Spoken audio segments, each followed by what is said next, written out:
been driving trucks for most of my life. I know the roads better than the back of my hand, and there isn't much that surprises me anymore. But every once in a while, something happens that makes you question everything. Something you can't explain away. That's exactly what happened to me one cold autumn night on Highway 72. I still get chills thinking about it. It was late October, and the air was starting to get a sharp bite to it. The leaves had already fallen off the trees, leaving the branches bare and skeletal, swaying in the wind. My delivery was a long haul from the Midwest down to the southern tip of Texas. The route was pretty straightforward, miles and miles of empty road, broken only by the occasional small town or gas station. I'd been on the road for nearly 6 hours that night, the hum of the engine and the hypnotic rhythm of the highway keeping me awake. I was somewhere near the state line when I realized I needed to stop. My eyelids were getting heavy, and the numbers on the dashboard were starting to blur together. The next rest stop wasn't for another 50 miles. But there was a truck stop I knew just off Highway 72.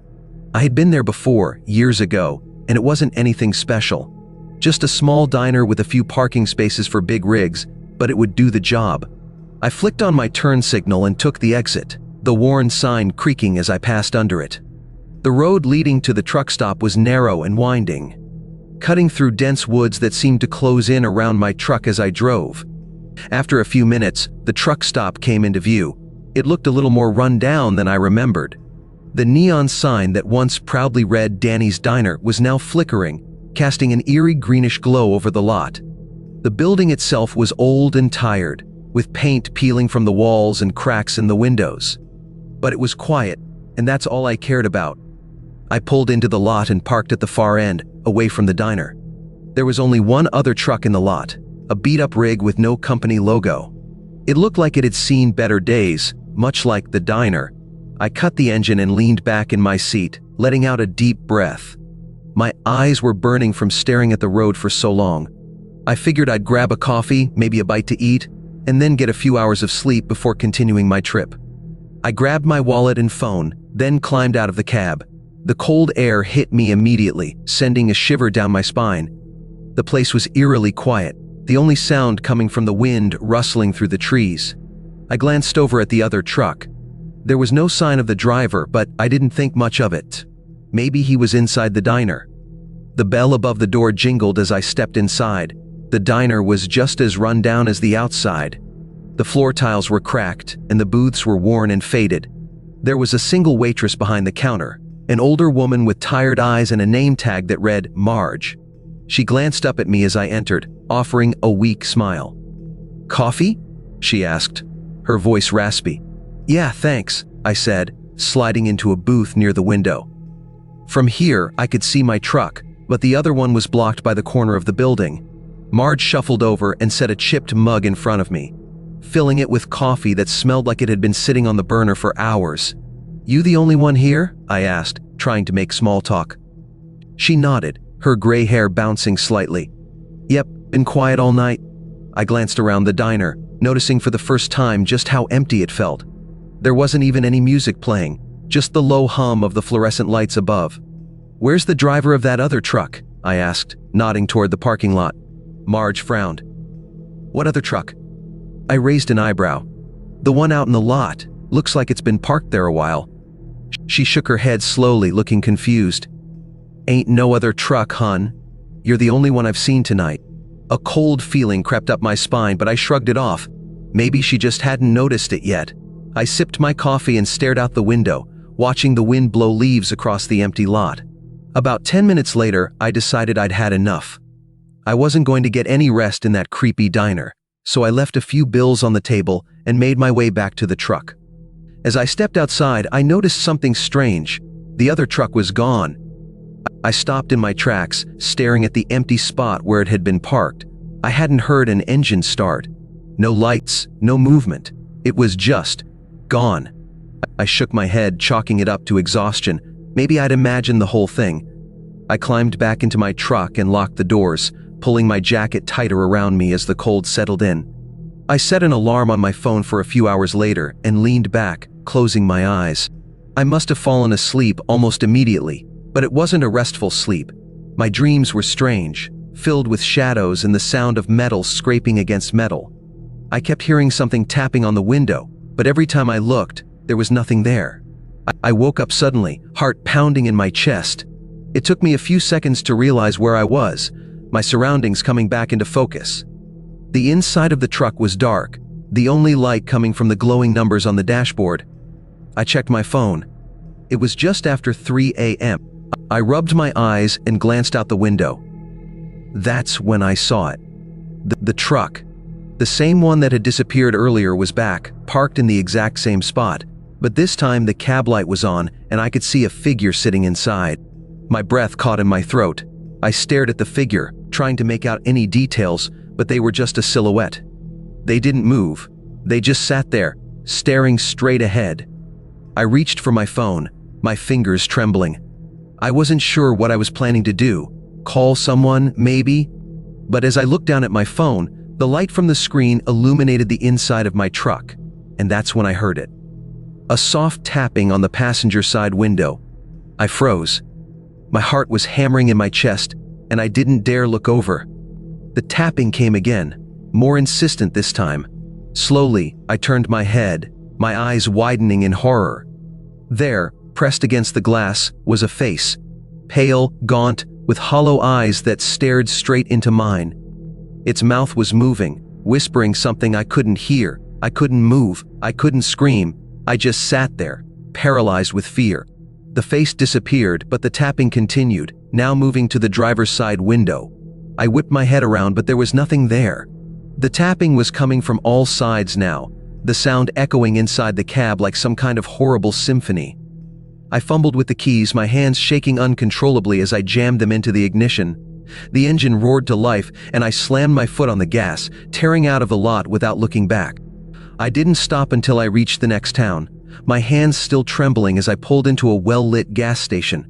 I sat there for a long time, trying to calm down, my heart still racing. I don't know what I saw that night, and I don't think I ever will.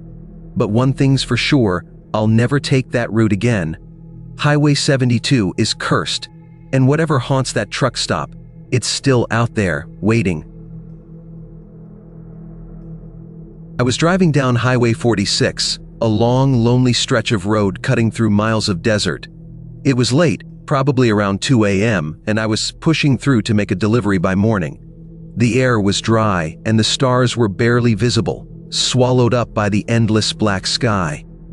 I'd been driving for hours without seeing another car, just the hum of my engine and the road stretching out in front of me.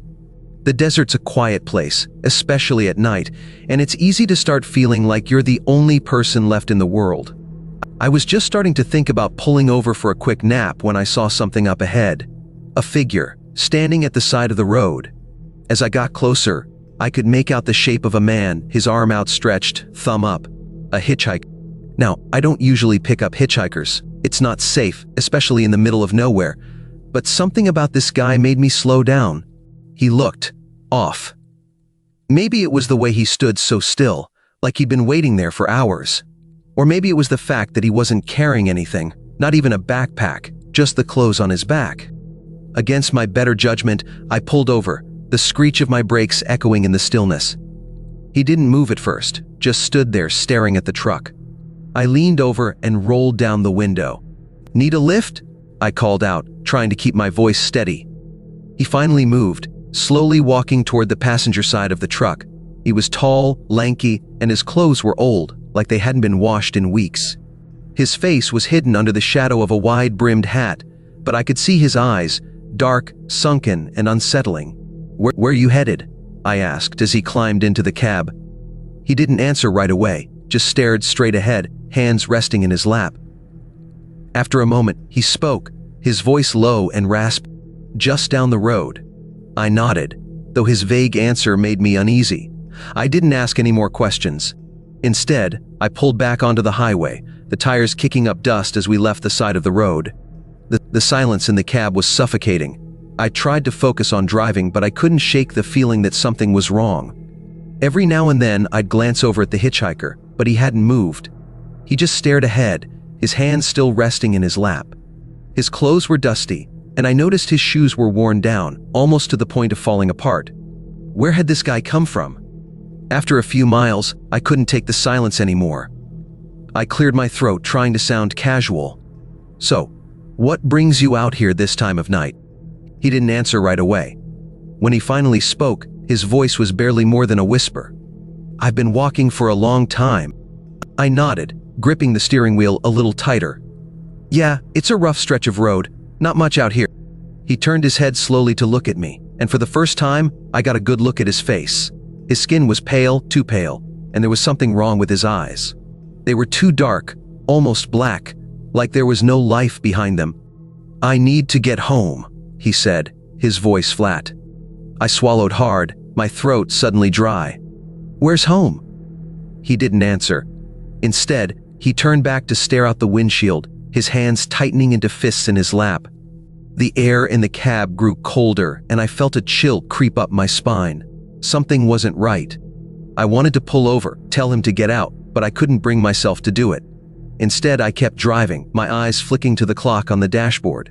I had no idea how much time had passed, but it felt like hours. The hitchhiker hadn't said another word. Just as I was about to break the silence again, he spoke, his voice soft but firm. "It's up ahead."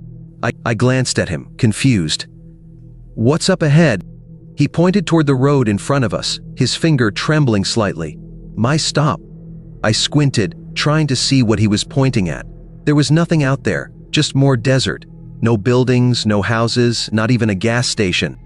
"Are you sure?" I asked, my voice shaky. "There's nothing out here." He didn't respond. He just stared ahead, his hands still pointing. The temperature in the cab seemed to drop even further, and I could see my breath fogging up the windshield. I didn't know what else to do, so I slowed down, bringing the truck to a stop on the side of the road. The hitchhiker opened the door and stepped out, his movements slow and deliberate. He didn't say goodbye or thank me, he just started walking, disappearing into the darkness without looking back. I watched him for a moment, unsure of what to do. Then, without thinking, I grabbed my flashlight from the glove compartment and climbed out of the truck. Something inside me needed to know where he was going. I followed him for a few yards, but it was hard to see anything in the darkness. The only sound was the crunch of gravel under my boots and the distant howl of the wind. I shone the flashlight around, trying to catch a glimpse of the hitchhiker, but there was no sign of him. Then, I saw it. Just off the side of the road, hidden by the shadows, was an old, crumbling house. The windows were broken and the roof had partially collapsed. It looked like it had been abandoned for years. But there was something else, something that made my blood run cold. A rusted old truck sat in the driveway, its doors hanging open. I walked closer, my heart pounding in my chest. As I shone the flashlight over the truck, I noticed something scrawled across the side in faded white paint. "Rest in peace." I backed away slowly, my breath coming in short, sharp gasps. I didn't understand what I was seeing. My mind raced, trying to make sense of it all. That's when I heard it. A soft whisper carried on the wind. "Thank you." I whipped around, the flashlight beam bouncing off the desert rocks, but there was no one there. The hitchhiker was gone. The desert was empty, silent except for the wind. I ran back to my truck, my hands shaking as I climbed inside. I didn't waste any time getting back on the road, my foot pressing hard on the gas pedal. My mind was spinning, trying to process what had just happened. I drove for hours, not stopping until the sun was up and the next town came into view. When I finally pulled into a diner to catch my breath, I asked the waitress if she knew anything about the old house on Highway 46. She gave me a strange look, then shook her head. "That place? It burned down years ago. No one's lived there since." I didn't know what to say. I just nodded, my hands trembling around my coffee cup.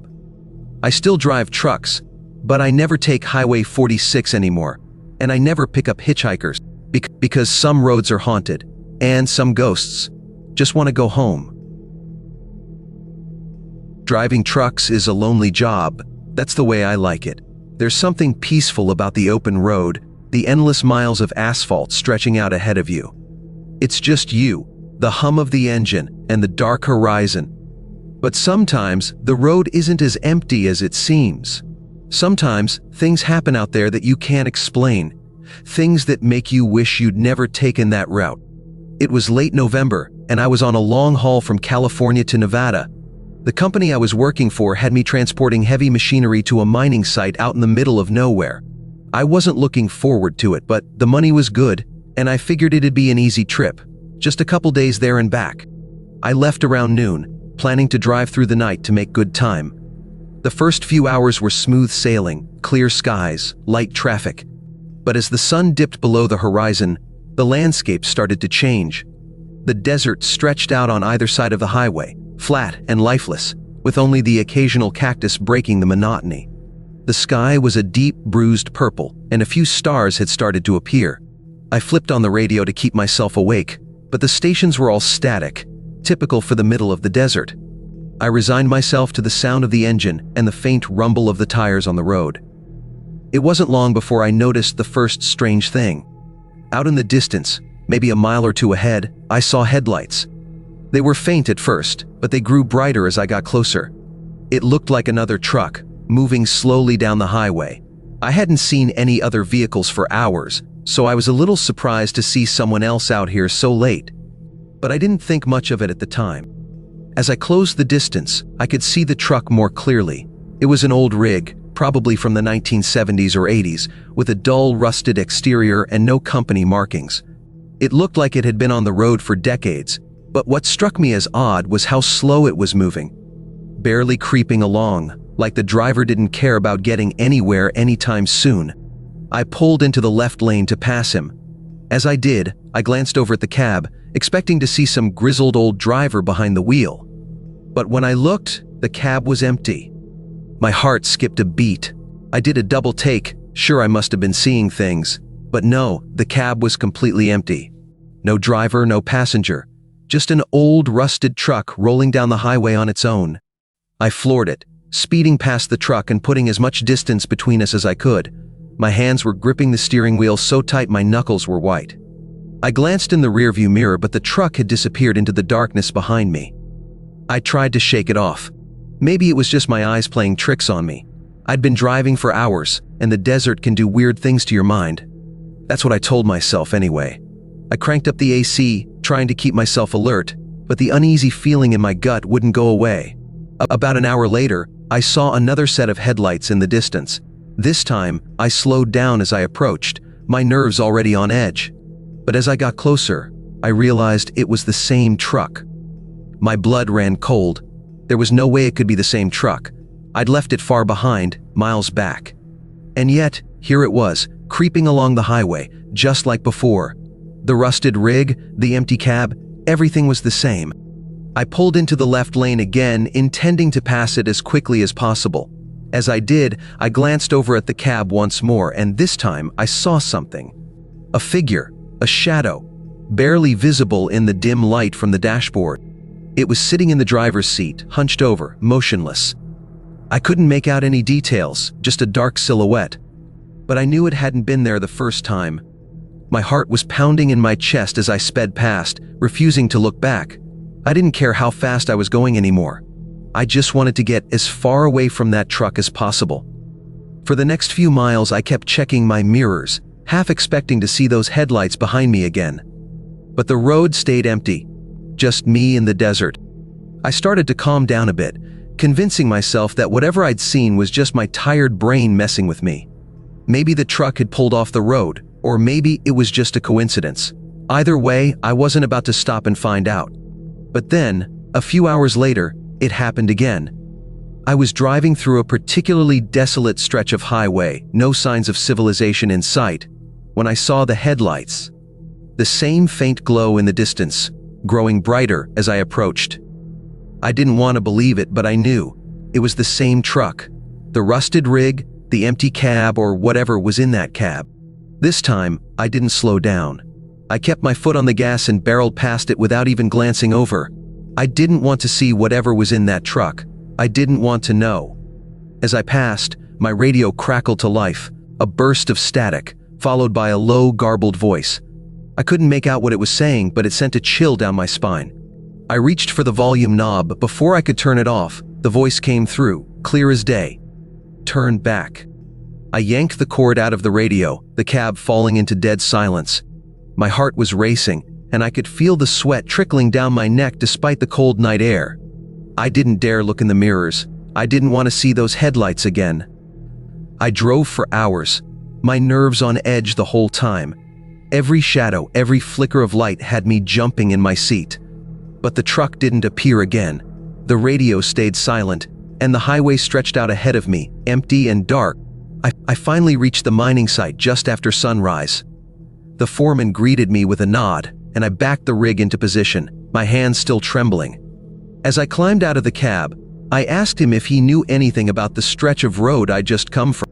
He frowned, scratching his head. Highway 46? Yeah, that road's got a reputation. Used to be a big trucking route back in the day, but a lot of accidents happened out there. They say some of the rigs that crashed never stopped driving. I stared at him, my mouth dry. What do you mean? He shrugged. Ghost trucks. You know, old stories truckers like to tell. Trucks that crashed and burned out there, but their drivers, well, they didn't move on. They just keep driving, looking for a way home. I didn't say anything. I didn't need to. I've been driving trucks for over 20 years, and I've seen a lot of strange things on the road, but nothing has ever scared me like that night on Highway 46. And I'll never take that route again. Because some trucks aren't driven by the living, and if you see one, you'd better not stop.